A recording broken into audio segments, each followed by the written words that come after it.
It was clear now that our guests were the responsibility of national, if not international, organizations, and that they would be cared for by people who were paid more than we were. Reassured that something would be done, and not by us, we dispersed to our hotel rooms and immaculate beds.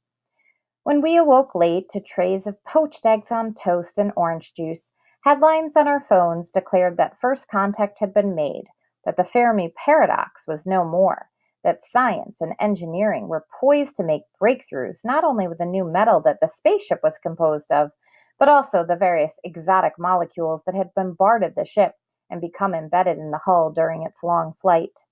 The flight had indeed been long. One African francophone newspaper had thought to interview the aliens, who explained in deteriorating French how their universal translator worked, how they had fled a cleansing operation in their star system, how they had watched their home planet heated to sterility and stripped of its atmosphere, how they had set course for a likely looking planet in the Gold Belt, how they wanted nothing but peace, and please, they were exhausted. Could they have a place to sleep and a power source for their translator?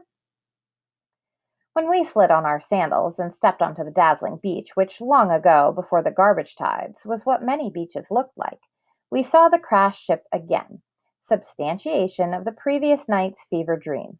It leached rainbow fluids onto the sand, dark shapes huddled under its sawn-off lid.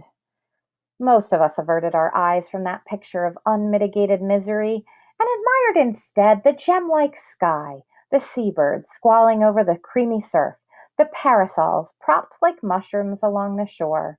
One or two of us edged close to the wreck and dropped small somethings, a beach towel, a bucket hat, a bag of chips, a half-full margarita in its salted glass, then scuttled away.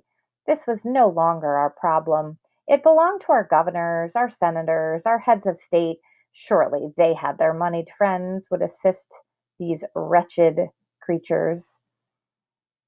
So it was with consternation that we turned on our televisions that night in the hotel bar and in our hotel rooms to hear a spokesman explain, as our heads of state shook hands, that the countries in their interregional coalition would resettle a quota of the aliens in inverse proportion to national wealth.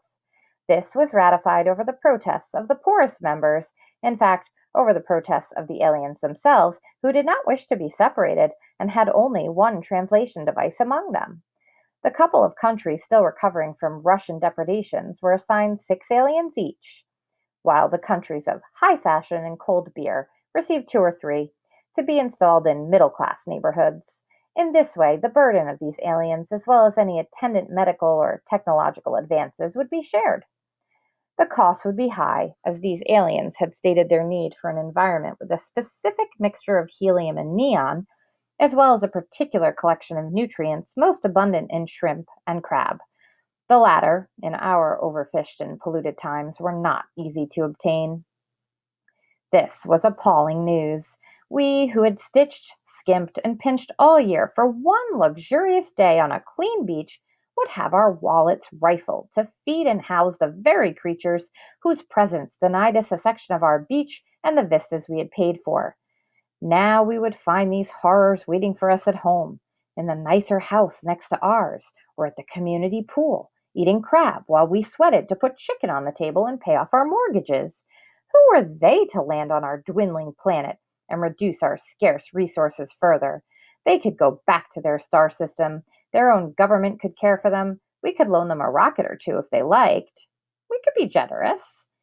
Indeed, in the days that followed, our legislators took our calls, then took this tack. If they meant to stay, shouldn't our visitors earn their daily bread like the rest of us? And if biological limitations made this impossible, shouldn't they depart to find a more hospitable clime? We repeated these speeches over the dinner table. Our performances grew louder and more vehement after a news report about one of the aliens eating its neighbor's cat. The distraught woman pointed her finger at the camera, at all of us watching, and accused us of forcing a monster upon her, because we had no desire to live beside it ourselves. There was enough truth in her words to bite. It did not matter that 6 days later, the furry little Lothario was found at a gas station 10 miles from home, having scrapped and loved his way across the countryside. By then,